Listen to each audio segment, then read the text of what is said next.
Sometimes dead is better.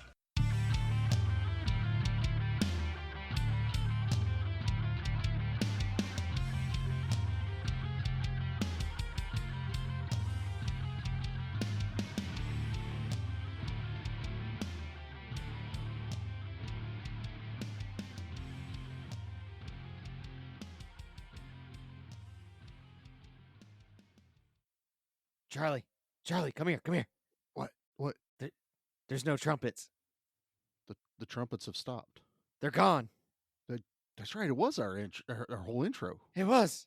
Are we free? It is February finally over? It's now March. We control the podcast now. Oh, we got control back. The one that shall not be named is gone. We vanquished him. He went up in a big old puff of smoke. All that was left was his glasses and his hat. And the trumpet. Oh, that's right. Or trombone. Whatever the hell it is. He plays a trumpet. It's a trumpet. It's a trumpet. Yeah. He's gone. Yeah. He can't hurt us. Like, I'm pretty sure he was playing taps after he got done burying you again. Yeah, he tried. He was really upset. We did kind of put an episode in his month. Well, to be fair, he also made us watch a cutie bunnies, honeys, drizzle. You're not wrong. So I think it's totally justified after watching that one. Yeah, I feel like, you know what, March, you know what? It's a nice, clean, easy slate. Right. And I mean, it's almost spring, right? So it's kind of like a spring cleaning. It's spring cleaning, exactly. We had to get rid of the dust and clean out the podcast waves. Yeah. I think we're good. I think he's not here. So I don't see him. He's not on my screen. Just, did you lock your door?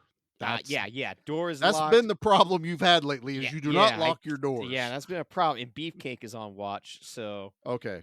Yeah, we're good. I just can we do this? This feels wrong almost. It feels a little wrong, but I'm also dirty. Super excited about it. So I'm not upset. So we decided to make an appointment with a dentist.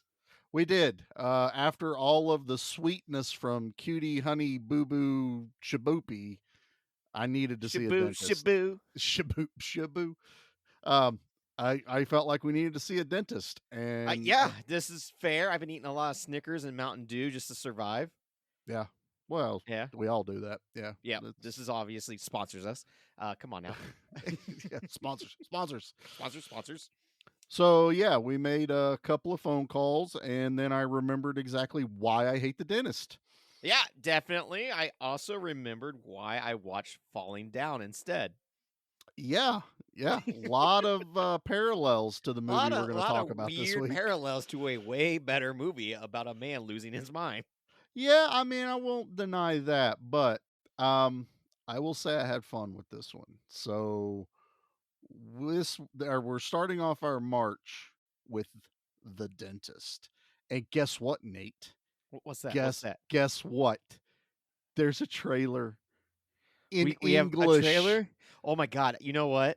I didn't have to read this movie. I didn't either. No subtitles. You know what?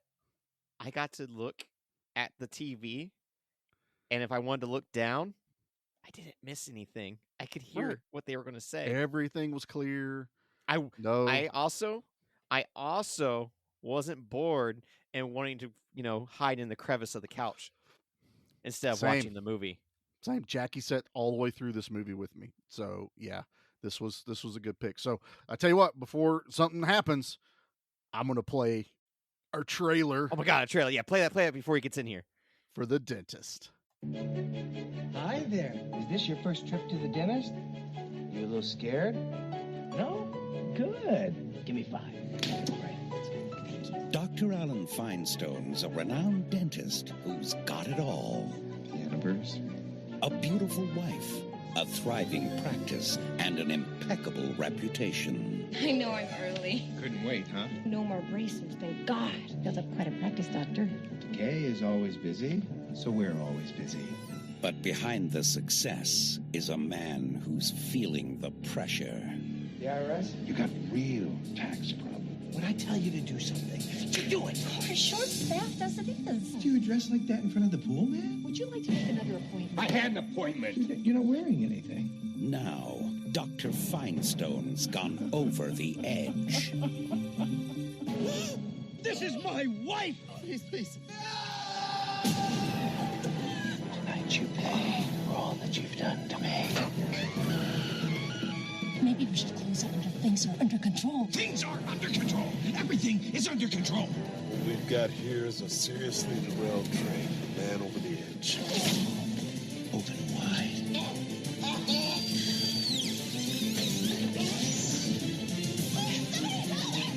Here's high.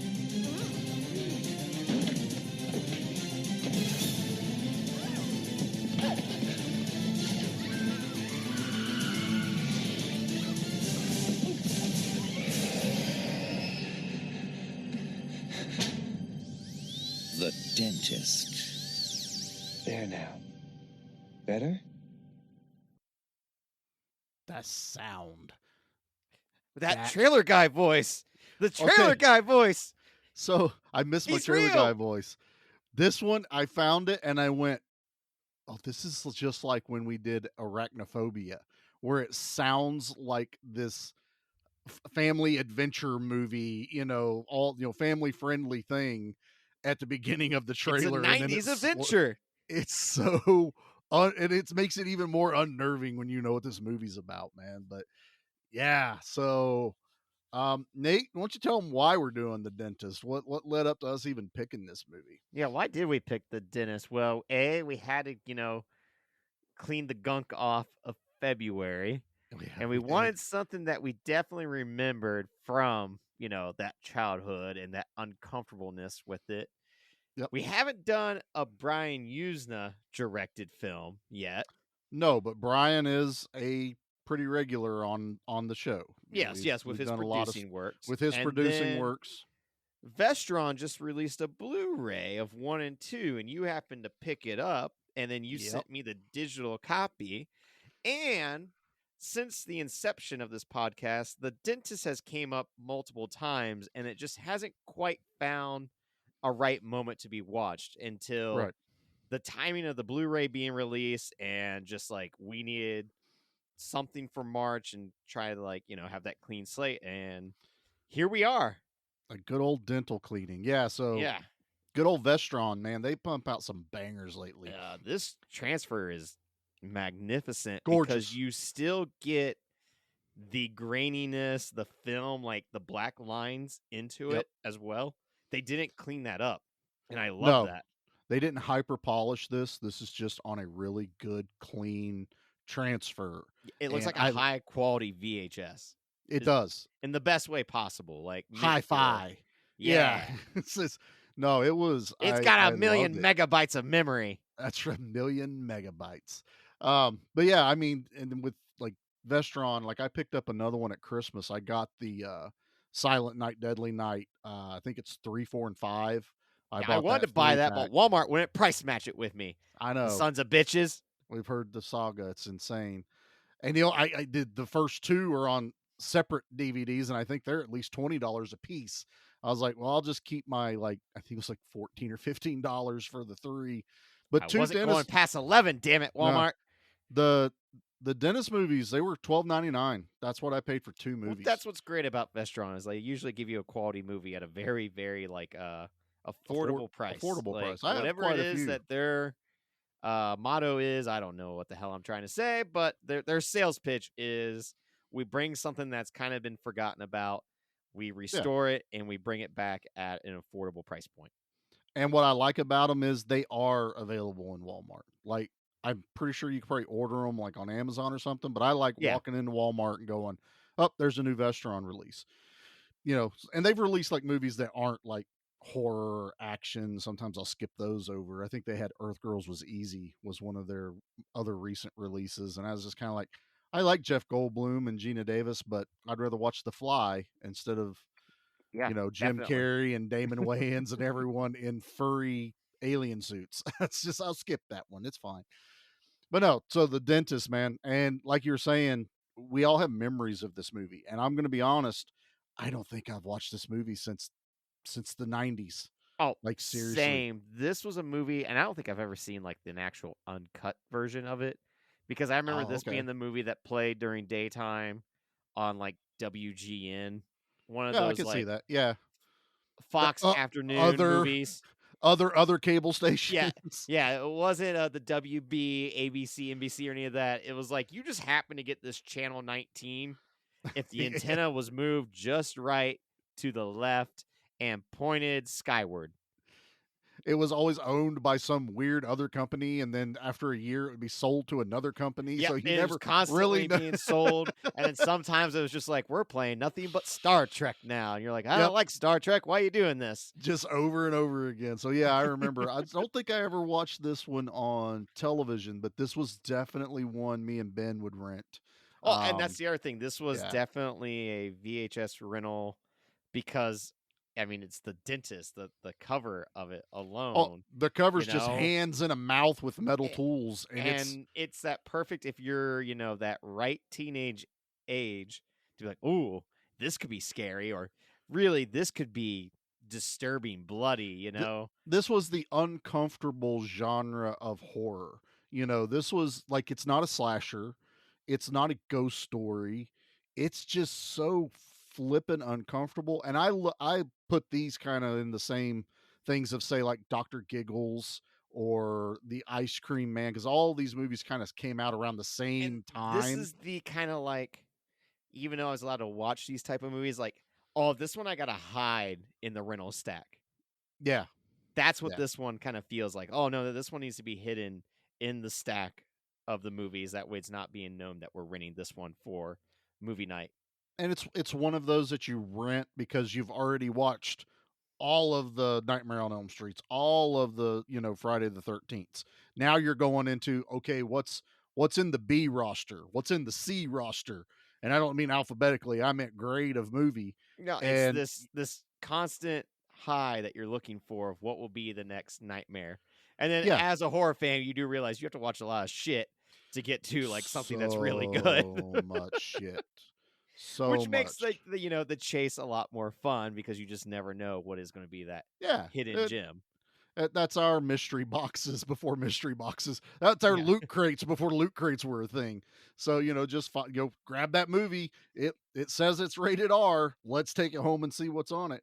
But and even Jackie, whenever I told her we were covering it, she's like, "That's like Corbin Burnson, isn't it?" I was like, "Yeah, actually, that's exactly who's in this." I mean, so it has some staying power with people's memories of this movie, and I remembered like 2 or 3 scenes from this movie, but it almost felt like I was watching it for the first time again, That's you know? exactly like I remember like one specific scene the most, and other than that, it's kind of like I don't know if I've seen part two or not, or if it's the same thing where it's like maybe I remember a scene from that, and we both purposely decided let's not watch part two Yep. because I know us, we would have inadvertently ended up talking about both movies, Every and next thing time you know, we would have had a double feature on our hands that we didn't mean to do. yeah, it definitely would have happened, and I purposely left it out. I'm excited to watch the second one because from what I understand, they went even more into the gore in the second one. It's that whole sequel mentality of let's go bigger. And I want to say Clint Howard is in the sequel, which I just That talked makes about, sense. Ice I mean, Cream if it's the Man and stuff 90s and like Clint that. Howard just happened to Yeah, walk down the street, you got him in your movie. I expected him in this movie, but guess who we got in this movie, Nate? Did you see the name that come across the credits? The Incredible Hulk. Holy shit, dude. Not Lou Ferrigno, not Edward Norton, not Eric Bana. He doesn't count. Mark Ruffalo. Mark Ruffalo's name comes scrolling across the screen, and Jackie and I are both like, that can't be the Mark Ruffalo. Clearly, we're there's thinking another about. Mark Ruffalo. That's what I was If saying. he's acting nowadays, he's Mark L. Ruffalo. Yeah. He's got his middle initial out there to separate himself from the Hulk. Yep. And this was one of those times like I didn't even want to get IMDb out, so I just rode the wave through the movie till I saw him pop up there, and we are both excited that, like, holy shit, Mark Ruffalo is in this movie and actually has a fairly decent part in it. Yeah, it's I a mean, decent size. I mean, He doesn't fight the dentist. He doesn't go Hulk on him, which I was really wanting him to thunderclap. He kind of does. He kind of does, but you know what? He could have went a little further. He could have, but he clocks him. He clocks him good, but it's not like at the end of the movie at the climax he does anything. Yeah, This but is you like know, I midway. needed like Scarlett Johansson there, grabbing his hand, telling him like, "Hey, big fella, you Sun's know, getting calming awful him low. down." Yep. Oh, but I liked seeing him in that, and a lot of people that are kind of known now, but again, when I watched this originally, I didn't know who anyone Well, was in there this was movie. one that, as even watching, I went, "There ain't no way that's him," and it was Ken Foray. Dude, I don't remember him being in this, but also like you put glasses on him, and I was like, I didn't know who that was him. I seriously didn't know until the credits rolled. Went, wait, that was Ken Foray in this movie? I was like, Superman can work. I saw his name come across the thing, and I saw him. I have an issue with that I'll save for later. It's one of my bitches, I guess, about the movie. I got a bitch that I'll put out right now. It's just he Okay. basically plays, the U.S. Marshal from The Fugitive. You know, Oh, he is not Tommy Lee Jones from The Fugitive. he is basically trying to be that. No. The wind was going at 13 miles per hour to the west, which means the bullet would have protracted off the dog's skull into this right here. Yeah, it was very CSI Miami or something like that. But it was like on a Big Lots level. That Dollar Tree. Yeah, that's level. what it is. Yeah, it was the Dollar Tree Tommy Lee Jones. Well, if we're since you already jumped on it, I'll jump on it then. So one of my biggest bitches about it was Ken Foray in this because they wasted him. Such completely. a waste of a character because he's the cop, and I can ignore I know with how the bullet like that bullet hole in the side of the house was pretty blatant right in front of you. Like you have the worst crime scene investigation crew on the house. And so but they did something that when I saw them do it, I went, oh, I kind of know the direction they're going to take this guy. He's eating, I don't know whether it was nuts or candy or something. I figured he was just eating peanuts. And he grabs his mouth like you have a sore tooth and hands his partner the bag of whatever it was. Like, okay, I'm done eating these. Keep them away from me. But it's like he has a toothache. So I'm like, oh, that makes sense. We're in the dentist. That's how we're going to get like this clash between the cop. I got to make a dentist appointment. Yeah. And then he goes to the dentist's house, Corbin Burnsen's house, looking for, anyone that has any information about how the dog died. The dog literally died seconds after Corbin Burnson left. And all they're doing is asking him if he saw anything. I'm like, I know there's no Ring doorbells in the 90s, but no one else was there. That is my main suspect, period. Yeah, that's my only suspect. Case That's my closed. only suspect. And he walks in, he talks to Corbin, and I was waiting for this comment of Corbin dropping that I'm in a hurry. I'm a dentist. I have an appointment to get to. And for Ken Foray to go, you're a dentist. I have this terrible tooth cavity decay thing going on. And Corbin's like, okay, set up an appointment with my office. And then that would have led up to this whole thing of Foray being there, kind of like around the mental break the dentist has. Never happened. It's Ken Foray wandering around putting pieces together till the very freaking last second, and they barge in to save the day. But I was like, I don't know whether it got cut, because why do you make a comment about him having a sore tooth? That irritated me. Like, I would have wished they cut that out and just never try to even hint at that storyline. Like, here's the thing, like, so watching this as an adult and not remembering this movie too well, I just remembered like some of the uncomfortable, like teeth get pulled and that's all I mouths, remembered. That's kind of it. Yeah. But seeing it's like, oh, this plot is falling down, like it's a man on the edge is even put in the trailer. Yeah. And seeing that it's even co-written by Stuart Gordon, like I kind of expect a little bit more of it, and it tries to be real nuance with itself. So, and I think that's where I was talking about. Like, this isn't your normal horror movie that we're used to. But knowing what we know about Brian Usna and Stuart Gordon is they're huge on H.P. Lovecraft type stuff. Yeah. The descent into madness, which is Exactly. And if what you we're know getting with that, this. that's what we watch is And a man's descent into madness without a paranormal, no, I mean entity we controlling it. know that he's on medication, so we don't know what kind of disease he has Right. or what, I guess, issues. I hate saying We have disease. no backstory on this No, guy. none. It's just he suspects that his wife is cheating on him with the pool boy and that everything's filthy because he's a dentist and everything has to be clean, but the Yeah. world is full of filth and I must exterminate that filth, one decaying tooth at a time. And I like that, but I kind of was even expecting to build on that a little bit more with him being maybe even somewhat OCD. Like, you kind of get the hint that he You is get a because little everything, bit.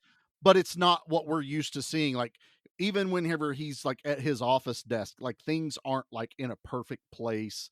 He can't find his cufflinks, he can't find things. And I'm like, okay, so he's not like super OCD, but now all of a sudden he's just like the filth of the world is this It's issue. being a dentist has drove the man mad because all he knows is rotting in this Yeah. world and And nothing can be saved. I think that I like the setup with the IRS thing because money's stressful. You think this guy's doing great, he's got a fancy ass house, He's got a pool pool that boy. needs a pool boy, platinum cufflinks that his wife bought him, but she obviously doesn't work, so he bought himself some platinum cufflinks, which is why he's like, how much were these? So he's all because he already knew money was tight. And so you've got this IRS agent hounding him enough to where the guy's like, I'm just going to come to your office. You better have an appointment ready for me so we can But I talk. do like that the IRS comes in to barter with him, like, hey, you know what? We'll make some of this tax stuff disappear if you get rid of this cavity root. He's This root canal needs done. He's a dirty IRS agent, and I guess that kind of goes Like, hand in hand. That's a terrible trade off, though. Like, if you're bartering for like tooth work with the IRS, like, I feel like you could do better. I Right. feel like there's someone else that you could blackmail that has way better, stuff to get. It's also like you already know he's having money issues, so it's not like you can blackmail him for money. So literally, you just want to get your teeth took care of. Yeah, exactly. And the then, IRS doesn't even have good insurance. Is that what you're telling me? That's exactly what you're telling me. And also, I'm looking at it going, why does this tax guy look so damn familiar? Oh, I know. And it's like, he's the dickhead from Terminator. Yep, the psychiatrist doctor that was in both Terminator movies, Terminator 1 and 2. So I kind he fit that. He wasn't like as sleazy in the Terminators. He was just like wasn't listening to, Sarah Connor or anything like that. She treated her as she was crazy. He was just a sleazeball. When he does that to the kid, he gives the kid like some money and he's like, I'm next. He's very like, I don't give a shit about you or your braces. I felt so bad for this poor kid in this movie. Oh, same. So we have a character in this movie where she's had braces on her teeth for like 2 years and she's finally going to get them removed. And like the movie takes place over the course of 2 days. So we get introduced to her character on day 1. Her excited to get her braces removed. It doesn't happen. Now it's on day 2 and you're just waiting for something terrible to happen to her because we're seeing the dentist lose his mind more and more. The way that he is messing people's mouths up, the way that he is drilling into teeth, pulling, extracting them. So all you're thinking is this poor girl has already gone through the embarrassment of having braces for 2 years. She can't wait to get this taken off. What is going to happen to her? And like, they're all innocent victims, but my God, don't let anything happen to her because like she's just been waiting for this day. Yeah, that was me watching And this. that was, to me, very clever horror. Like that was Yes. well done because you don't know what is going to happen to her. And you're like, please don't let something happen to her. Like the IRS guy getting his teeth completely You already jacked want up. you want him to die. You want him I mean, no one likes gone. doing their taxes, so it's totally Right. fair. Yeah. So I like the fact that honestly, until her name was Sarah in the movie, until the introduction of Sarah, you don't realize who's left to latch onto as a viewer. You're trying to latch on to like his assistants, but you find out they all die in this movie. You know, he ends up killing the people that are actually there to help him. You don't want to latch on to the wife because she's cheated on him with the pool boy. Or has she? Because that was one of the things. I don't know if it was ever fully. I think after or was it just in his head? So we had the part where he like imagines something happening.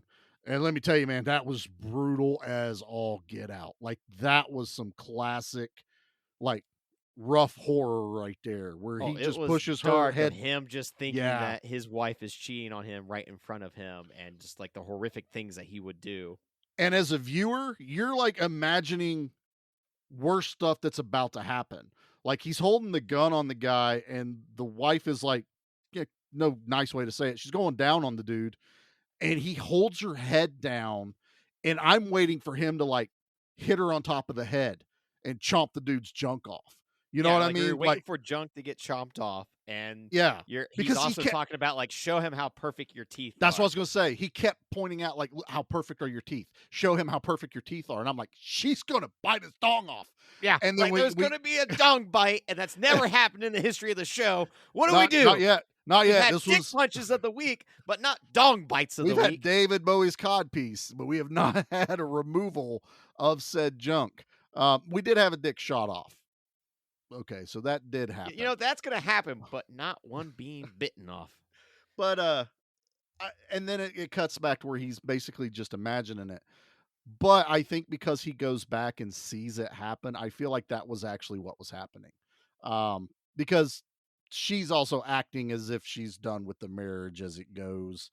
And the pool boy, goes up to her when she's laying at the pool later. So I feel like that wasn't supposed to be like a misguide. Maybe I am just a blissfully unaware human being who just expects fine. the good out of everyone and doesn't think that people cheat. I know. Yeah. I mean, maybe that's what it is out of me, where I'm like, that would never happen. No way. The pool boy? No. What's he got to give other than amazing abs and perfect pecs and covered in grease? Not Adam Sandler from Airheads, damn it. I like the way the water feels around me when I spin around like an egg. All that stuff. And I'm like, the pool boy's clearly hooking up with the neighbor lady. So obviously the pool boy can't just be hooking up with everyone that has a pool in this neighborhood. A, that's got to be exhausting. B, you can't just keep, banging all your clientele, because when something goes wrong with the pool and you can't fix it, now they're really going to be upset with you. Well, he wasn't going to fix the backed up filter on the one for him anyway. He was laying pipe. That's what he was doing. That's what he was. He was a plumber by trade. Yes. So yeah, but this is what we start understanding. So Corbin Burnson is under pressure of finances. He finds out his wife is cheating on him. The business is kind of struggling, I guess, because to me it seems like he's doing everything. Like he has dental assistants, and like one I feel like was a little bit higher up than the other one, so she could do things without the doctor, but the big stuff was always on Corbin Burnson's shoulders. Well, it's like if everyone's been in a dentist office knows, like, you have multiple dentists there, and then that's what I always thought. Dental assistants as well, and like this guy's practice is just him. It's just him, a secretary, 2 dental assistants, but yet he's poured the money into the business, so you can tell that. Like he has all these fancy, like, and the he's rainforest room. People are there waiting. One dude freaking storms out, because the doctor was late getting in there. But so one thing I think some people would incorrectly assume is this movie's slow paced, and I don't want to call it that. I don't feel like it's slow paced. I just feel like it's a slow burn. Yeah, not even like a slow burn in modern times. Like, it hit me when watching this. I was like, well, this is not your typical slasher, because obviously he can't just kill his patients because he has a busy office. So, like, if you were to have a patient not come out of the room, everyone's going to be like, what happened to so-and-so? and then you have another patient go in and they don't come out. What happened to them? So like It's the not movie the then Sweeney has Todd to thing. yeah, the movie has to kind of juggle like, all right, well, if we're gonna have victims, how do we make this, justifiable Yeah. and when it happens? So You then still that's what haven't you're watched waiting Sweeney for. Todd, have you? I have not. I failed at my project back in October. Oh, you were supposed to watch that because I promised I would, and then I didn't. when you're the demon barber, it's always good to be over top of a meat processing plant. So when people come in, they may never come out, but you only do hair, styling and stuff at night. So if he were to do dentist practice above a meat processing factory, you're good. Then you're good to go. You're good to go, man. You're good to go. And then you bite into that hamburger and you find a tooth and you go, ugh. Yeah. So I think that's the next thing we should talk about. So this movie is very smart on the level of gore and how to deliver it. Because this thing, it's rated severe for gore, and it is.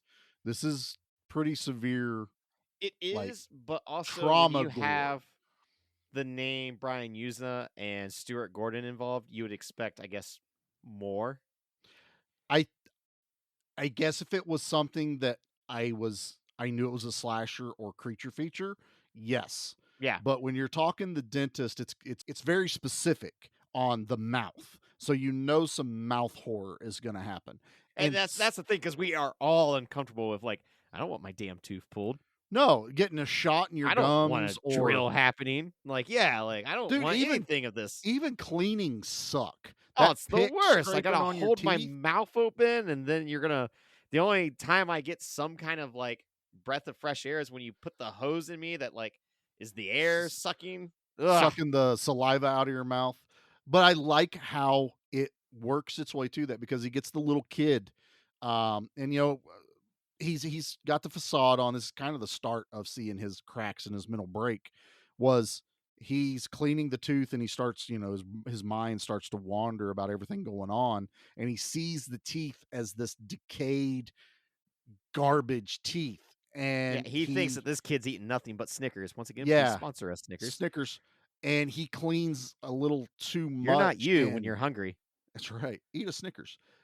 And he pokes the inside of the gums, and blood just gushes out. And the kid freaks out, and everyone in the room freaks out. And then you get Supermom, who just instantly grabs her kid like, we're leaving! And then just out charges out. Yeah. We'll never come back.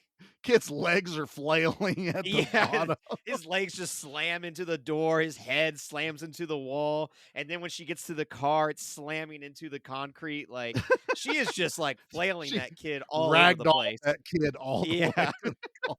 And then everyone in the lobby is just like, what just happened? What is going on? He kept trying to, make up an excuse, like the kid moved, the kid flinched, and then he even yells at his assistant, no more kids. We're not doing kids anymore. And Which I was like, alone is a bad business practice. And that's why the IRS man's going to come after you, because kids are your number one clientele as a dentist. Kids are money makers, that's a man. Gold mine. That's 2 sets of teeth you get to work with, man. Yeah. You never knock out not doing sets. The kids' teeth. Kids, they love to eat Snickers. Like, why would they not? I'd give them Snickers after their appointment. That's exactly what I would do. That's exactly like those gyms that do pizza days on Friday, because they're like, you bitches, keep coming back to us. We'll reward you with pizza on Friday because you earned it. That's right. That's so you messed eat up. the pizza. But I also, that with this thing with the kid, we get to see, this is the 90s, this is all practical effect, the oversized mouth they made for the filming. It cracks me up because, like, obviously trying to film hands inside of a mouth would be just impossible. No, it's not happening. No. So it's like, what if we just build a giant mouth and it's only one mouth, and we'll just have it to where teeth can be removed from it? Which was kind of a cool concept. And honestly, it works. It really does. I was watching this going, I know it's a fake mouth, but I'm still flinching when stuff's happening inside the mouth. The kid poking the gums through the kid was one thing. The one I hated, I'm not even worried about I keep wanting to say ex-wife. I guess ex-wife at the end of this, but not the wife, not the IRS guy, the neighbor lady he calls to set up an appointment. God. That And one is so brutal and uncomfortable to get through. I was physically like moving in my chair. My skin was crawling because he knows she's sleeping with the pool boy, and Well, the whole town's sleeping with the pool boy. Yeah. He's never getting any pool work done. He's very tired. But she's friends with the wife, so obviously he thinks they're in cahoots and all this other stuff. So he goes in and starts cleaning her teeth with the drill because she needs a cap or crown, whatever it is. And he just goes and he loses his mind and he grinds a grinds tooth. it. Gone. Like And we get to see the tooth just dissolve. you just see like the pulp and everything coming up out of this tooth, and his assistant is like freaking out. And the ladies, like, the needle bugged me. It was a good effect too, showing that needle to numb the area. But dude, when they set it up for him to just grind that molar to almost nothing, worst part of the movie for me. Worst part of the movie. I was so uncomfortable, my skin was crawling. And even like his assistant is like, "Whoa, like you realize what you're doing, right?" And like, yeah. ugh. Yeah. I mean, and the assistant's already kind of like on to the doctor that something's going on. There's a scene in this movie I don't want to put a big spotlight on, but it's an uncomfortable scene that I don't really particularly care and that's for. like the scene that I remember the most. And like when we picked this movie, I was really nervous that that scene was the entire movie. And No, thankfully it was not, but it was just like, oh, it's fairly quick too. There's a girl goes under. It's Mark Ruffalo as he's an agent for a model, and the doctor loses his mind and thinks it's his wife for a little bit. That's as far as I'll say. So the one nurse finds something in the room, which leads her to believe that something's not right with the doctor. So she's already like suspicious of everything going on. And the doctor ends up killing her like fairly suddenly, because she's like ready to tell what she knows or thinks she knows, and he freaks out and strangles her to death. And I'm just like, good effect too, strangling her to death. I mean, she turned colors. Yeah, like she I was did. like, holy shit. And this is why people are in the office. The whole thing's, people are there, and he kills her and hides the body. And then says, like, when other people start asking, like, "Hey, where's so and so?" He's like, "They had to go home, or they're fired, aren't they?" Yeah, I They fired them, Yeah. and she just left. So a lot of that happening. This would be such a weird day at the office. Be like, all right, we already have one kid get his head bashed into a door because his mom was dragging him out. We already had the Incredible Hulk punch the dentist, and now the dentist has fired my best friend. Yeah, all this chaos is happening. And for some reason, we have a tax man that's wanting to make a barter with teeth for money. Tax man wanting his teeth fixed, which is hilarious. And it's only Tuesday, so who knows what's going to happen on Wednesday? No clue. This was the start of the week, man. That is the worst Monday and Tuesday I've ever seen in a movie. So we kind of only got like the big ones to talk about next. There's like one other kill. He kills the other assistant with an air bubble, which has always been a fear of mine. In air a bubble to the brain, which is terrifying. I was like, and again, I'm like, holy shit, he just killed the two people that are there to help him. Yeah, so now he's got to tell that his secretary, the front office lady, well, now I fired her as well. And if you keep it going, I'll fire you next. I'll fire everyone in this damn building. I'll fire the patients. She's at the front, so she's like, I haven't seen anyone leave this building except the kid that left a dent in the wall. Well, I have no idea. So, but before we get into the big ones, this is normally when we do a commercial break. But what I have for us is we were sent an email finally to our email address, Nate. Oh, were we? I got locked out of the email. I just never got access to it. I told you I could just give you the password. I know, but you know what? At this point, you take care of it. At this point, it's just funnier for me to do it, right? It's just easier for you to take care of the email that I got locked out of somehow. That's fine. That's fine. Well, anyway. I realize it's just a password's all I need. That's all it is. But you got this. I believe in you and your email capabilities. I'll take care of it. It's fine. So anyway, we got an email from our brothers over at Spoils of Horror for our 2-year anniversary. Oh, Step Brothers. That's how we're doing it. You're still salty about them using your pictures. That they shared my childhood photos without my permission, without consent. You know, I for a second on one of their episodes, I thought they had an issue with our body counts, but he kind of That's backpedaled a another little thing bit. too. They Yeah. started to really shit on body counts, and I'm just over here going, "The hell we Wait do a to you?" minute. That's right. Yeah. We have body counts. We have body counts. That's all I could think of. I'm like, But- wait a minute. But he did clarify that he likes our body did. counts. Talked about our body count is more, it's highbrow compared to what those Right. other guys do. We don't just ride the body count. That's Yeah. just the sprinkles on top of the show. Yeah. But anyway, they sent us a clip to play because they didn't have time to do it whenever we actually did go 2 years, but it's fine. So It's cool. I got It's to whatever. I got to thinking though, I remember what we did to them because we sent them a clip on their anniversary, and we dropped a lot of F-bombs. Well, it's because it was adults only were invited. True. It was definitely over 21. Yeah. And so we decided, cut loose a little. Right. We don't get to do that on this show. We don't. So I have implemented some safety precautions just in case, because I'm just going to play their clip. I haven't listened to this yet. So just know that due to things in a previous episode, I may have let an F-bomb slip through. And I felt really, really bad about that. Well, So, Nate and Pete might have drove Charlie to the edge of a man who's broken in a world full of filth. it was pretty bad. I felt much like Corbin Burnson after doing that episode. So I found a program that helps me with editing. So I hope it doesn't have to happen. But let's play their clip for us, and let's enjoy what the guys over at Spoils of Horror have to say to us.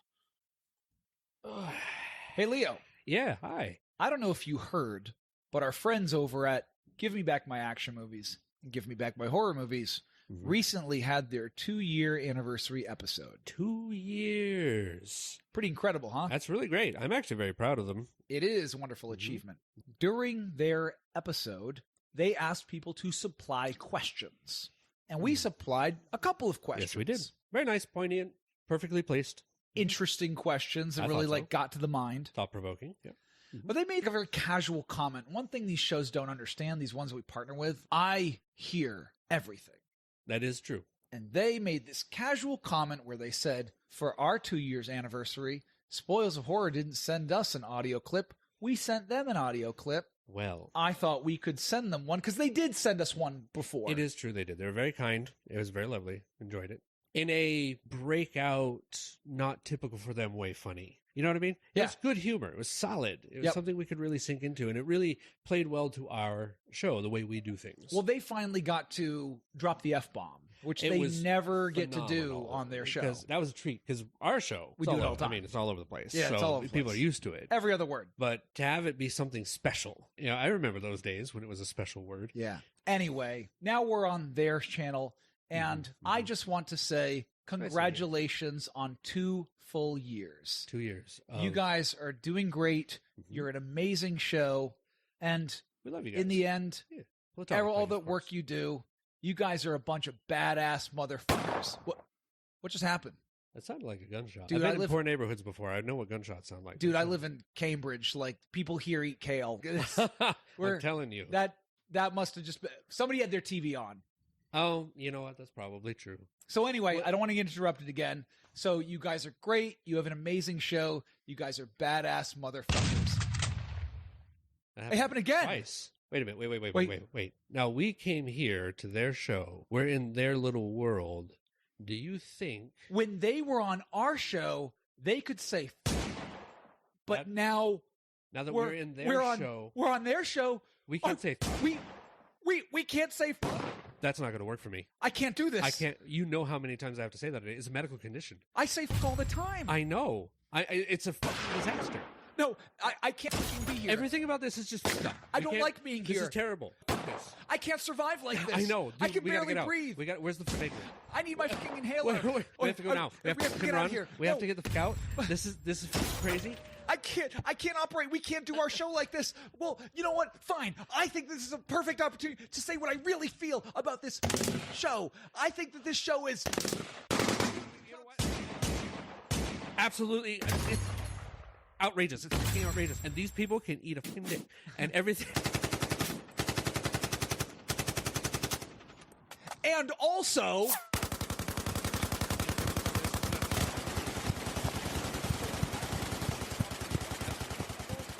there's one thing that they need to know. and another thing that I think of their Masters of the Universe episode. Oh, yeah.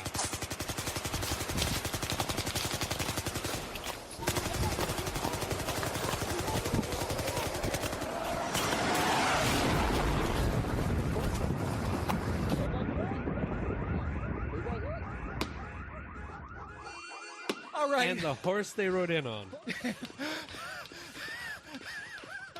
I think this sounds like a war zone. Let's get out of here. There's got to be an exit. Let's get out of here quick. We have to go now. If we do one more, the F-bomb's going to drop. I can't help it. No, Steven, no!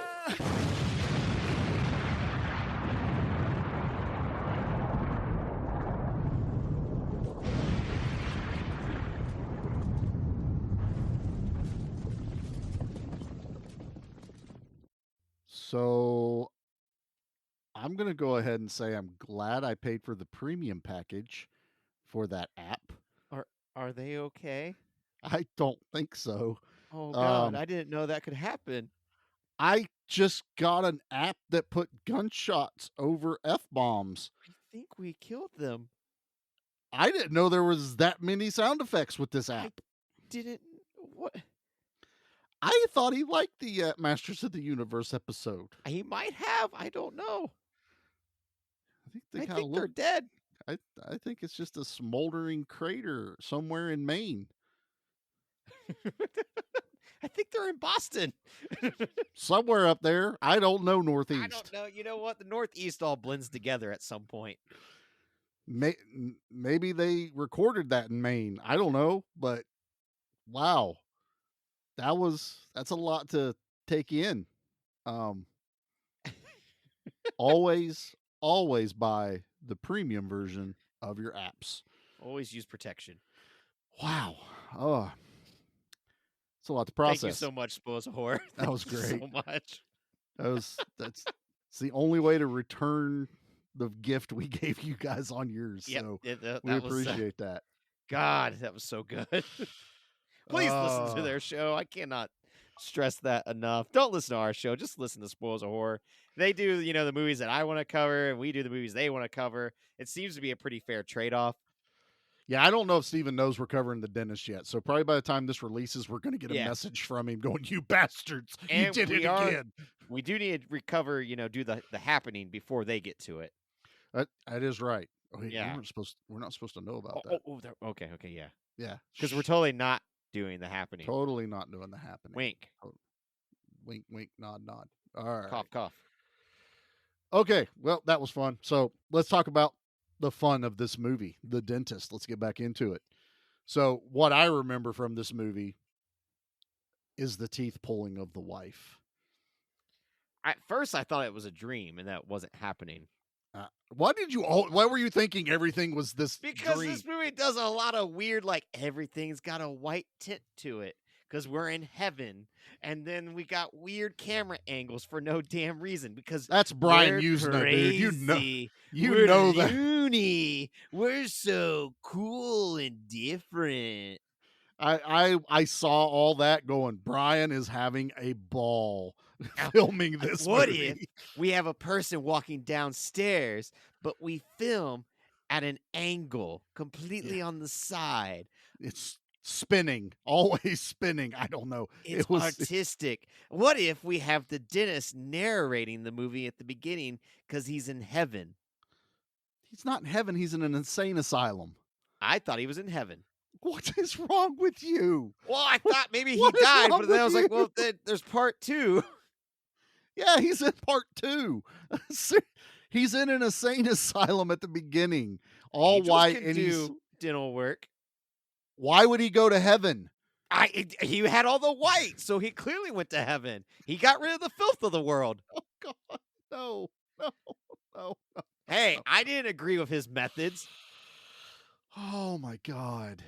No, like I feel like they were pretty clear on when he's having a mental snap and when he's not. So Yeah, I mean but this one I definitely thought was supposed to be like he was imagining what he would do to his wife. And then we get the reveal at the pool of what her oh god, swollen mouth looks like and the aftermath of what he did to her and cutting her tongue off. pulled her teeth out. So I was glad they did it this way. Was he ties her up in the dentist chair, gives her a little bit of gas, but not enough that she's completely out, so she can basically feel what's happening. They show him pull 2 of the teeth pretty graphically. Like Yeah. there takes look, I've been to a couple dentists and I've been to some where these dudes have guns like muscles. And I asked one time, I'm like, so you like working out? He goes, I have to pull teeth, bro. He's like, you know how much force it takes to pull a tooth sometimes if it's not fully rotted, like a good root? I'm like, no clue. I've seen a movie, but he's like, yeah. He goes, it's so you just work out. I'm like, holy shit, man. This is not for me. I don't want to do that. Please, I don't No, need pulled teeth pulled. I only go to the gym so I can pull teeth. Well, if you really, really think about it, what would you leverage the pulling tools against? They can't pull against your teeth or your jaw. So it's Yeah. almost like they have to pull it straight out of the bone. So I just didn't realize that when, you need to call someone to fight crime, it's actually a dentist. It's the dentist, man. They are capable of anything. I have a He-Man action figure that's a dentist. His name's Molar. It's from the Robot Chicken episode. When they pull Skeletor's teeth. I have that Molar. figure. It's Molar, and he's holding the pliers with a tooth in it. And Skeletor's head is missing a tooth. It's so freaking hilarious. It's amazing. And he has guns too because he's He-Man. But but we get to what he pulls 2 teeth, and then the camera fades away because that's not the horror of it. And also, you're going to get tired after you watch him pull. I don't know, was it 32 teeth or whatever it is we have in our heads? I don't know how many. I don't either. I about didn't a Google dozen. it. About a dozen. About 350. God damn it! So the camera fades away from that, and then it's the next day. So at first I was like, I remember this being more graphic, when I was watching it. And then we get the poolside shot where she's got the sun hat over her head, and the pool boy walks up to her like, what's going on? Something, he finds her. I think he finds her tongue. Is that what it is? He finds her tongue when he's actually cleaning the pool and not cleaning the wife out. Not cleaning the pipes. Yeah. And he lifts the hat up, and my God, dude, this is some next level effects. Brutal, like puffy ass lips and just like not. They did it even, right. Yeah, like they're not not healed, obviously, but they're not well kept. It was clearly a how can I make this surgery super painful for you? Right. So this isn't like, okay, she turned her head and her face was normal, but the teeth were gone. They were swollen. There was trauma to the face. Even her eyes are bruised, which I've heard about with dental surgery. You can get a bruised eye. And then she's like trying to yell out at the pool boy, and they do a shot where her mouth is just open enough that you see her tongue with the sutures, so she doesn't bleed out. Long sutures too. Oh yeah, they weren't trimmed, nothing like that. It was enough to keep her alive for this. And you see all this, and then all of a sudden it's like they do this shot where the pool boy is like spinning around in a circle, like what's going on? And then the dentist just appears in one of the turns and swings his arm across, and you realize he's like cutting him with a kitchen knife. Yeah, and like the way that it's shot, like you have the camera above the two, and the pool boy is like backing up further and further, and you're seeing the knife go and just slicing. Yeah, and like the across blood, his arms and everything. Yeah, the blood is being like as if you were to dip a paintbrush in paint and then flick it. It's doing that onto the concrete below. So, which is really awesome, like shot. Oh, it's an incredible effect. Like, especially because of how the camera isn't cutting away. So both actors are walking And as one is forcing his knife down, the blood is going with them as they continuously walk. I don't know how they did it. It's almost a one shot, but you know it's not because of the way they have to do the effects with the blood spatter. But they film it as if it's so seamless. To me, it's a little weird that he lets the pool boy off, I guess, easy because he stabs him basically when he's done slicing on him and he falls into the pool. But now he's covered up in blood and all this other stuff. And then I totally forgot about this next big kill. I had no memory of the IRS agent kill whatsoever. Well, the IRS guy, doesn't he technically live? Well, I was going to get into that in the Raining Blood. Oh, okay. Yeah, so you're a little ahead of me. But anyway, my bad. That's what I do. The next torture scene I totally forgot about. That is the IRS agent goes in, and we're in full breakdown mode. This is the dentist has killed 2 people, 3 people already. The IRS agent is like, he's talking about how good his wife looks. Like it takes a lot of money to keep her happy. Just really crude comments because he thinks he's got this dentist over a barrel. He can say whatever he wants. And they give him a little bit of the nitrous oxide. So he's kind of loopy. Not quite Cousin Benny or Uncle Benny from Lethal Weapon 4, but almost there. Yeah, definitely.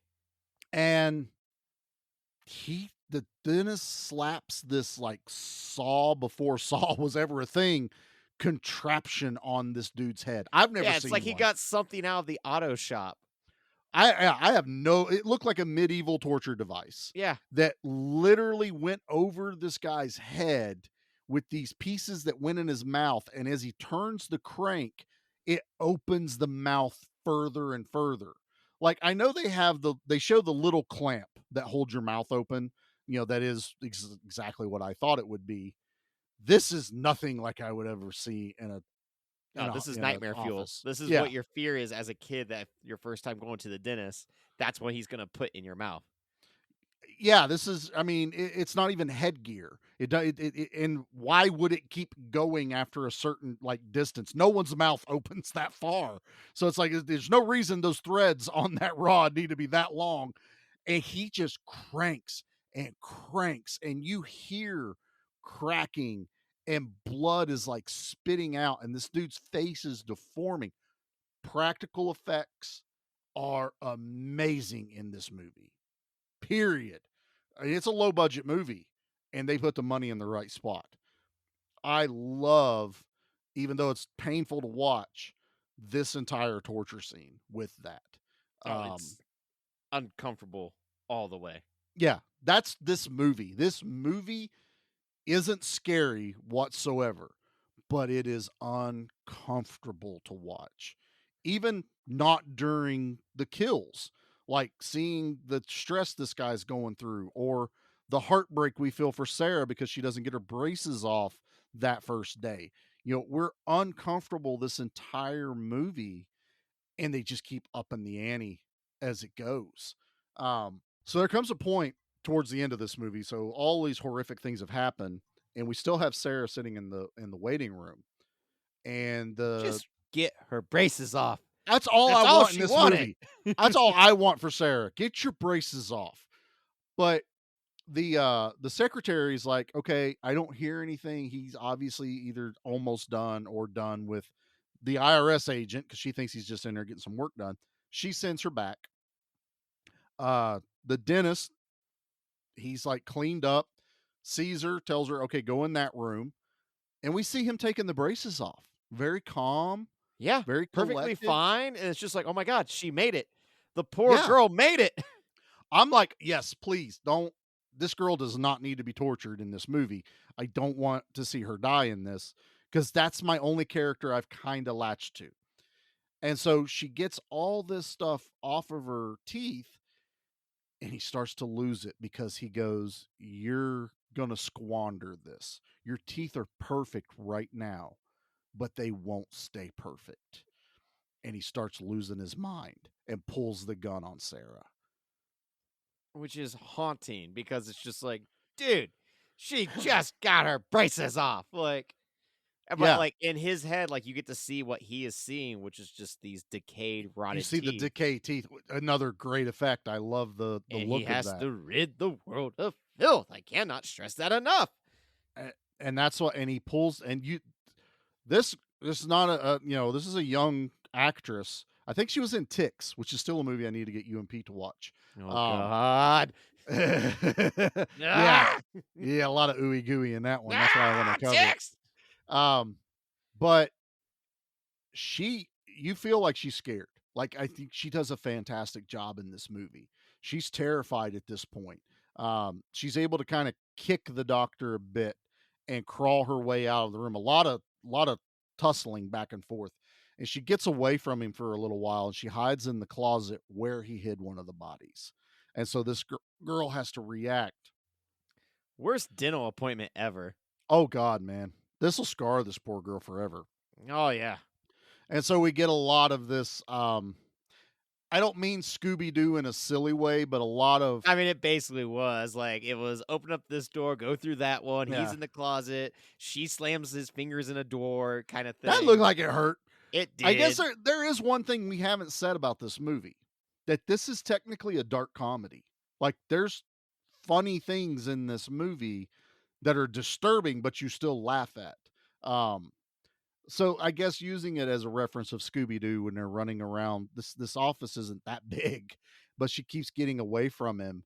And just when you think, there's no saving her, good old Ken Foree comes busting in the door. Yeah, he does, because he solved the case. Solved the case inexplicably somehow through this movie. It's just, like, it was obviously the dentist. He's had a thing out for him Yeah. since the start.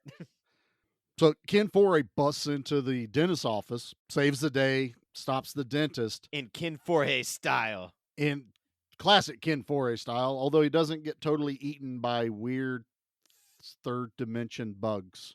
And This time. Just a skeleton Maybe the sequel. On the ground. But yeah, and then somehow the dentist escapes. Oh, dentists are very wiggly. Very wiggly. They just squirm their way out of stuff. I think it was just like somehow in the confusion he slips away. So they're questioning the secretary. That's who it was. The secretary and Sarah, like, did he say anything? Where's he? Like, they're berating this poor girl who's just been traumatized. Like, did he say where he's going? Why would he? That's... Hey, by the way, I'm going to go over here since the cops are showing up. And the secretary's just like, he was such a good dentist, he would never hurt a fly. He was a teacher. And Ken Foree, as the Batman detective as he the is. Tommy Lee Jones of the movie. You still can't look at this I need every campus in the last 20-mile radius on the phone right now. All the dentists, they need to be stopped. That might be the closest to the fugitive correlation that I'll give you. That's as close as it gets. He was U.S. Marshals. He was not Tommy Lee Jones. He was Tommy Lee Jones. So we get we see the doctor, the dentist, in a college with all these kids that are practicing dentistry on each other, which is hilarious. I don't know if that happens, but I'm really terrified of the idea of a school of dental kids giving dental work to one another. It's like Flatliners, but even more terrifying. In the 90s, it was everything was a go. I have to believe it's mostly like cleaning or, looking at the They have the drills out. They were ready to go. They did have the drills out for some, because that dude goes, all of them need to come out. Yeah, he's like, extract that guy's tooth. Extract that guy's wiener. That person's got a tooth as well. I want it out of here. No one leaves this place with teeth. I don't remember the wiener part, but I do remember he was still mad at the pool boy. It was in there. Yelling at everyone to extract the teeth. Shoots one of the students in the arm because he tries to disarm him or whatever it is. There's a lot of chaos. It's chaos. So crazy because it's like you don't expect this part. Like, it should have been Ken Foree gets to the dentist's office and captures him. But It doesn't, and They now you take get it. this even more crazy, bizarre, like, Yeah. no, I cannot, stop my spree. No, but they now that the cops know where he's going, they're able to bust into the room. He takes a girl hostage for like I don't know 5 seconds Yeah, he doesn't till he really. gets. He Yeah, does a really bad job. He's he, not good at taking he hostages. gets out the door. They chase him down the hallway, and I guess there's just some correlation with opera music because he runs into this auditorium with this woman singing opera, and he pictures his wife. You know what? I didn't go to a real college, so I don't No. know if at real colleges they just have people singing opera for the hell of it. My guess is I would have thought rehearsal, but no one else was in there. Yeah, no. She was given the performance of a lifetime. That She was was. like Adele was in there. Exactly. It was the private Adele concert for Adele. Yeah. That was the only Audience Adele of gets one. those. Yeah. And he kind of loses his mind thinking it's his wife, and they're able to finally like tackle him and subdue him and put him in jail. And that's the end of The Dentist. Yeah, well, he thought the opera was his wife, and that's it. Yeah, they do. There is a cool little thing where he's in they kind of go back to where he's in the insane asylum, Nate, because they show He's not him in heaven being a dental angel. They show him being pulled out of that cell and going to a dental chair, and someone's working on his teeth, and it looks like his wife. They pull the mask down, Well, and it's the like teeth it's are the gone. toothless, wife is there. And all you hear is screaming and stuff. So it's a very Brian using a way to end this movie. Like this is, I understand why you possibly thought maybe none of this is happening. Maybe he's just lost his mind. The ending, I believe, is maybe the nod to he's imagining that part, where he's being tortured at the end. I think everything else leading up is what happened. And I feel like because this movie it's direct to video, and Yes. it has a very, very low budget, which you can't knock it for. But Not there's at all. definitely parts of the story within that script that I felt like could have been tighter that, I see what they were going for. I understand what they were trying to do. It just doesn't gel well. And I guess this thing was like written like 3 times or something like that. And which even, is so weird. Like this doesn't feel like something that would be like, well, rewrite it. No, back to the storyboard. We have to get the dentist is perfect. From what I understand too, like Stuart Gordon's credited, but even his like versions of stuff didn't really get used, but he still demanded his name on the credits. So it's really weird. And I know Stuart Gordon and Brian Usna have a huge history there, so that's probably most of it, but I don't know. I don't hate this movie, but I think it's time to get into the things that aren't tainted by, February. Let's clean our clips up. If you even mention him 3 times, he might appear. That was only 2. We're good. Oh, okay, we're good. We're good.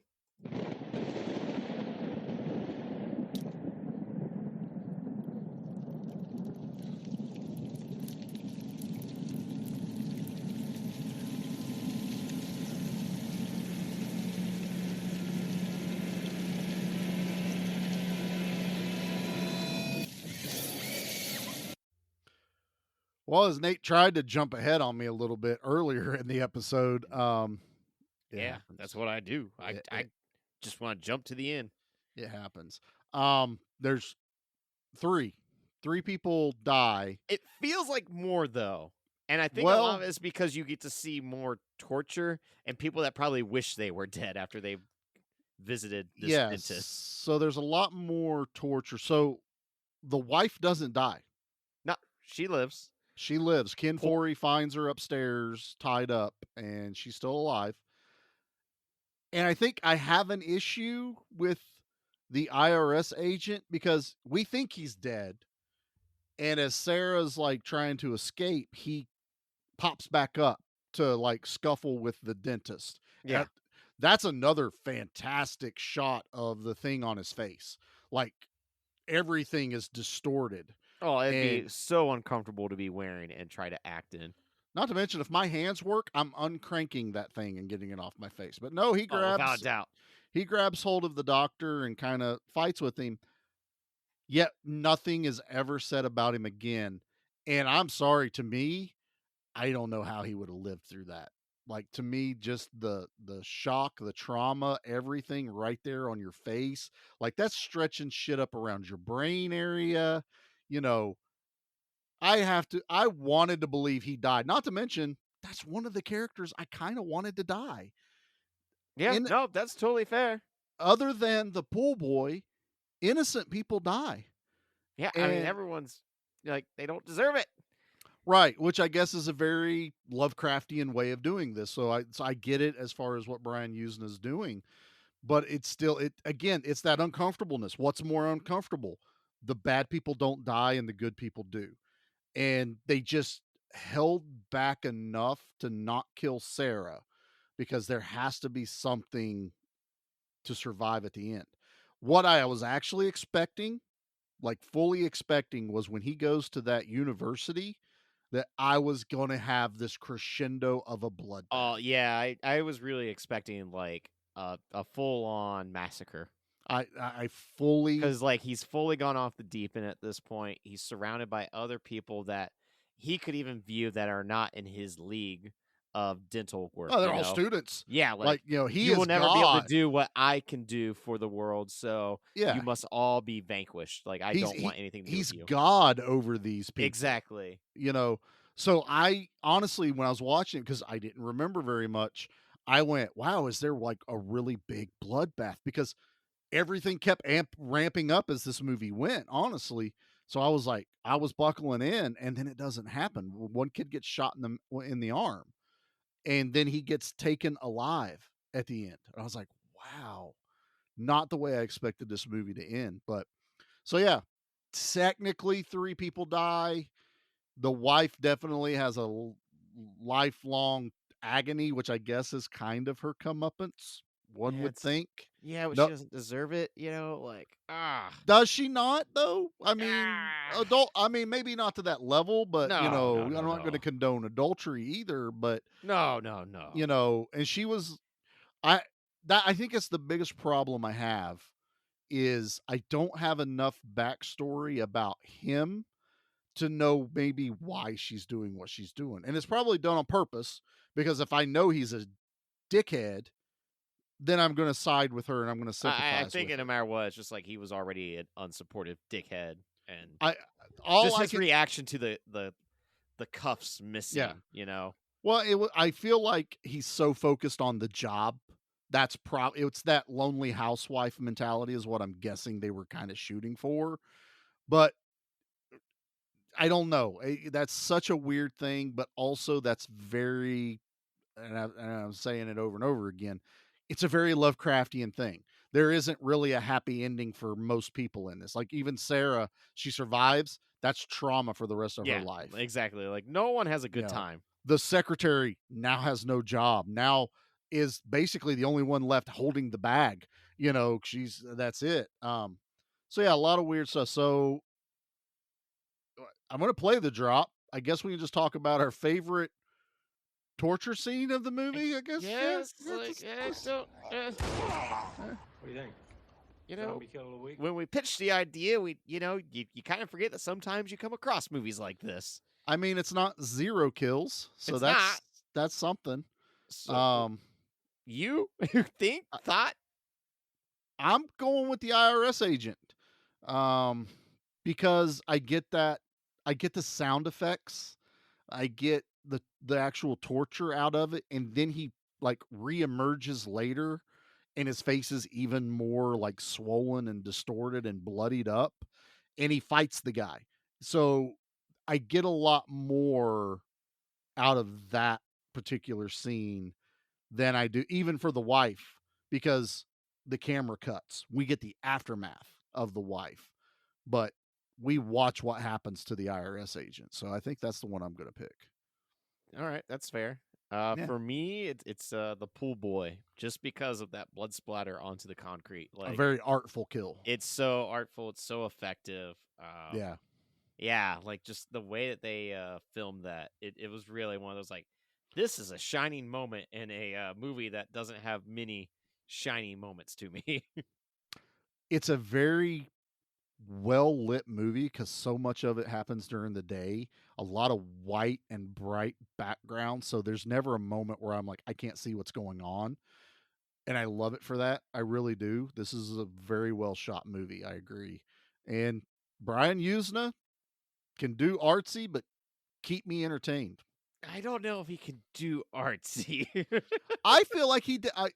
There was, while some of the camera shots may not have made sense, there were a lot that did. A lot of excellent use of camera angles, and you're filming a horror movie about torturing people's teeth. That is already a difficult task to do.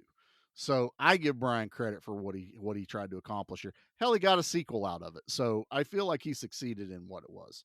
So let's rate this bad boy here. Guys, it's okay. He just wanted his machete back. Whew.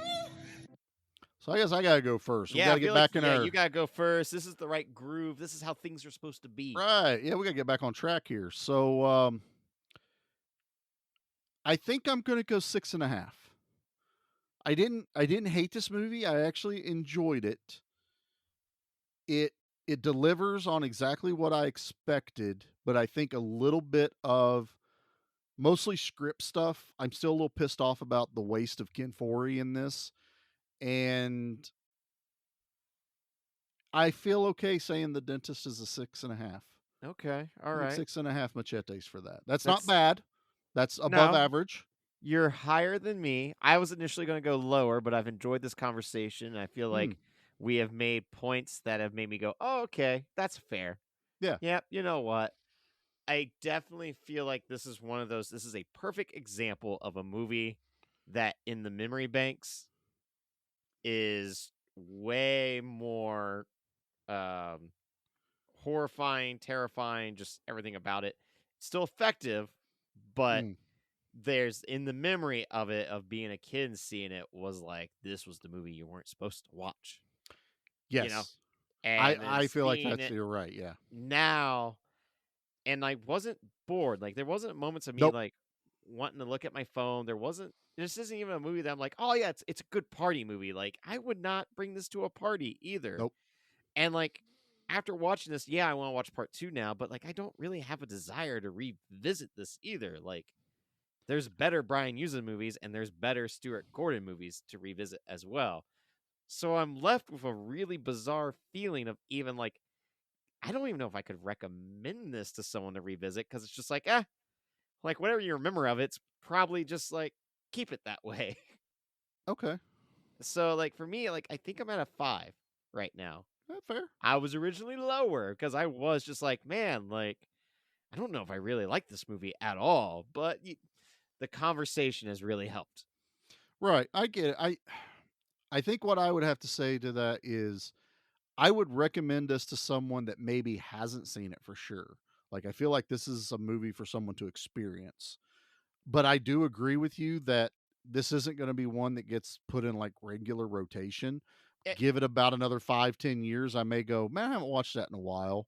I'm gonna pop that movie could back be, in. but it also could be like, if this movie came out in 96, if this movie would have came out in 86, it would probably lose some of that like 90s feel to it that horror had. This is such a 90s movie. Like, yeah, flat and it's out. just like, I still like, I have not been able to figure out and to put it into words of the difference between like a film from 86 to 96. But so I just have that feeling that if this was filmed in 1986, we would have something different that could bump it up for me.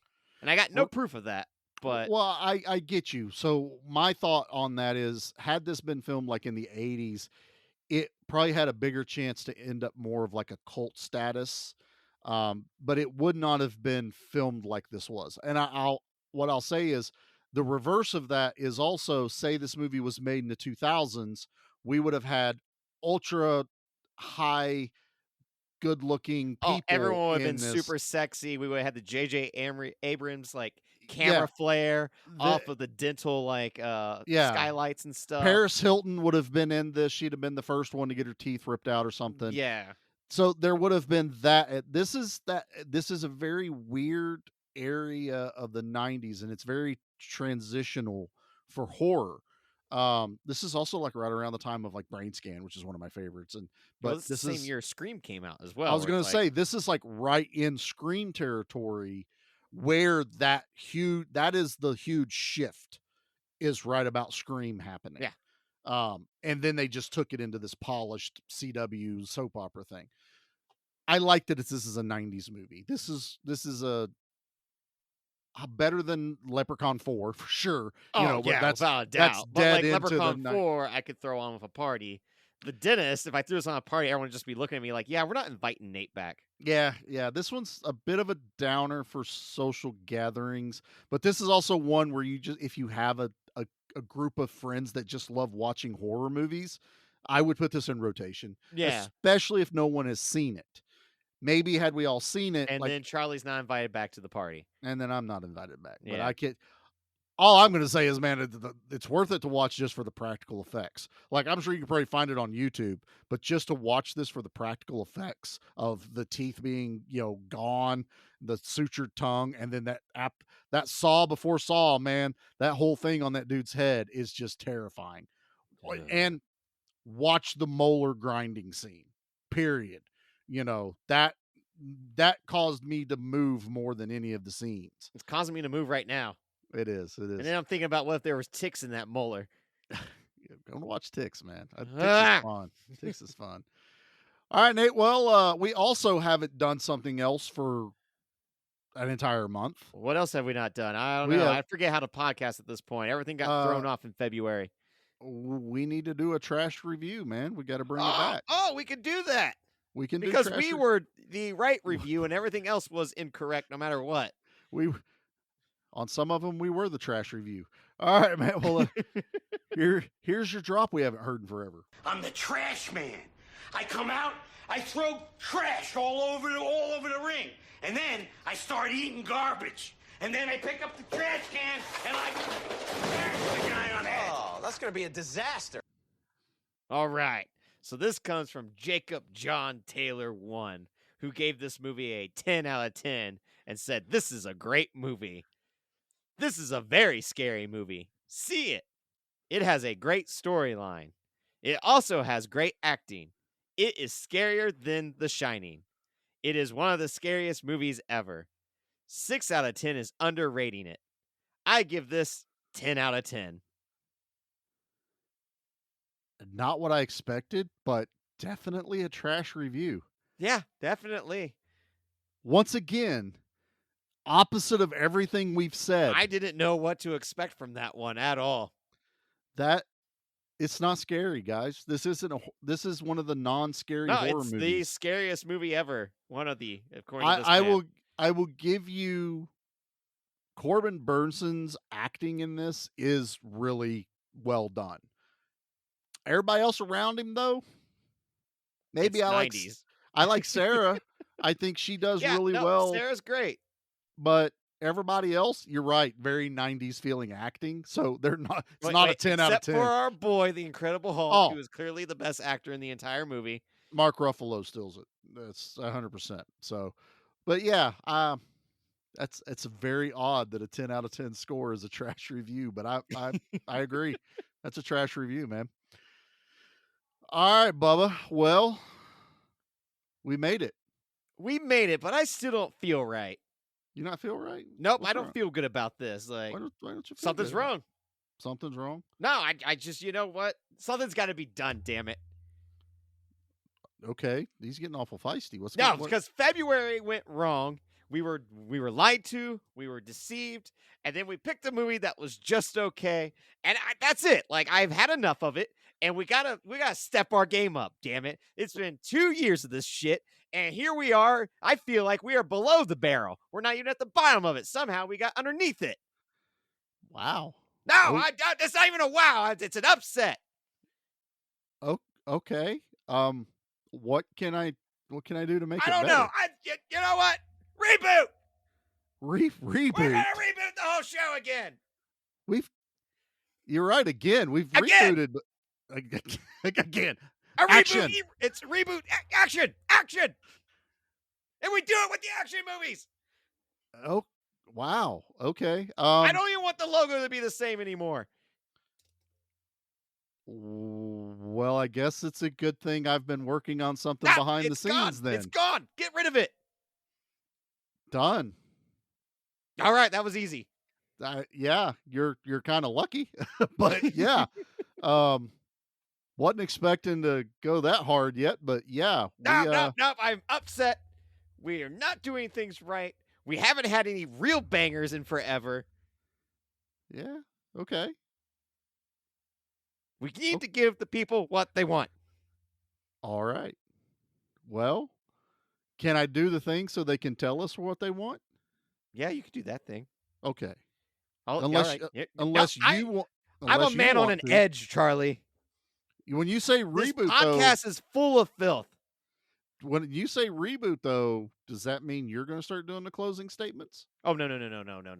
See, there's certain parts that will stay the same because you don't want me promoting the show. I do really work, but see, fumble words don't know what they do. So you keep on telling people about the socials, and you keep telling people about other shows, and you keep doing that with your graceful voice. I sit here in silence and nod gracefully. I like how you fumbled the word. So yeah. So see, this is why you don't want me promoting the show. Told me everything I need to know right there. Yep, all right, so you're right. You're 100% the looks. So if you want to follow along on everything that apparently Nate's forcing us to do on our March spring cleaning reboot of Give Me Back My Horror and Give Me Back My Action Movies, you need to go follow us over at our Facebook groups of Give Me Back My Horror Movies and Give Me Back My Action Movies. Fun groups. We keep it entertaining over there. All not just talking about the show. I don't know if people don't understand that. It's anything horror and action. If a new trailer drops, what? I feel like that is something we should say. It's people may be like, hey, have you seen this? I just watched this for the first time. This trailer just dropped. There's a lot of content we put on there that's not on the show. We promote the show, but probably not as much as we probably should in the group. But I still have people going, oh, wait, you have a podcast from the group. Kind of weird. So yeah, please go check us out over there. And if you're not into Facebook, we're also on Instagram at Give Me Back My Horror Movies and Give Me Back My Action Movies.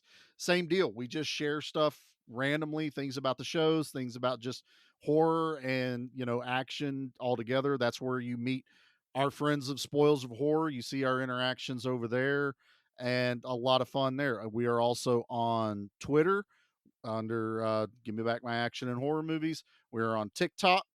Each of us have our own channel on that, so we share fun little videos. We're on YouTube. So hopefully by the time you hear this, we've reviewed Cocaine Bear. I'm pretty sure. But we're recording this before we've even seen the movie. So yes, we're speculating. We don't know at this point if Cocaine Bear was even worth it, but hypothetically, as of the weekend of this recording, if all three of us separately make it to the movie theaters and don't get mauled by a bear, we will have a live stream of Cocaine Bear. I am not that far from where it actually happened. You have real bears. I have real bears, and I'm sure cocaine somewhere. Yeah, definitely. So it could definitely happen any day over here. I just got heroin. The bear falls asleep. Chasing the dragon. Exactly. The bear just gets real sleepy. But so we're on YouTube, and Nate and I also, before his giant rant about a reboot, we have some other things we want to try other than just the live streams on YouTube. So hopefully you'll subscribe over there so you can stay updated there for us. So also, please don't forget to go check out all the other fantastic shows on the Give Me Back My Podcast Network that aren't rebooting, apparently. We have... No, I'm going to make them reboot, too. You're going to make everyone reboot. Yeah, everyone get a reboot. You're going to have to pitch that to them. It's a new hotness. I'm not involved. So please go check out Good Beer, Bad Movie Night with Pete and special guest Troy as his emotional support Troy that he brought along on a couple of episodes with us. You also have Give Me Back My Pro Wrestling with Jimmy and the Plastic Sheik Jared, and Monster Movie Stomp Down. Those guys over there covering all of the monster side of horror and creature features and just good old fashioned fun. Sometimes some ooey gooey, a lot of Godzilla, things like that. So tons of great stuff to keep up with as I try to figure out what the heck we're going to do with our show now, apparently. So, no, we're rebooting it. We're throwing all the.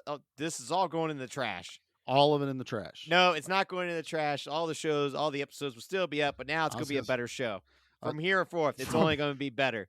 I'm kind of, as much as, maybe Steven didn't like it, I'm kind of proud of our Masters of the Universe episode. So can I keep that one?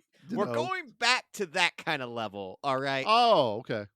So they didn't make a sequel to that. So we're making a prequel. That's what it is. We're doing a prequel to the show. I don't know if that's possible. It's possible. That means we'd get worse. Can we just go like 5 years in the future when we're a lot better? Okay. I don't know what kind of reboot that looks like yet. I don't either. We'll figure it out on the way. So everybody, please stick around as we figure out what the heck we're doing on this reboot. So we're under construction, starting now. Under construction. All right, Bubba. Well, why don't you get us out of here so I can get to constructing? Yeah, you're the guy that builds stuff, so you better start getting that. Get that axe handy. Get the miter saw. Get the dental drill. No. I have a Dremel. Close enough. Oh yeah. Get that ready. It makes a terrifying sound as it is. All right, man. Well, get us out of here with the good word. All right, let's do that.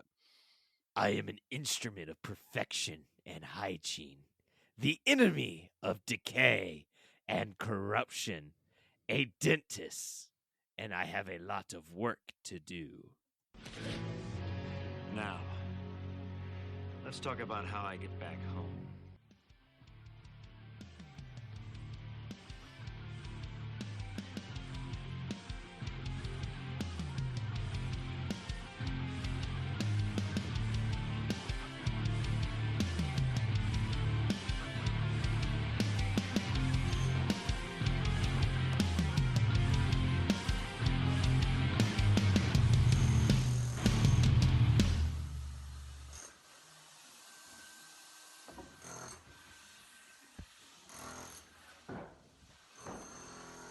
All right.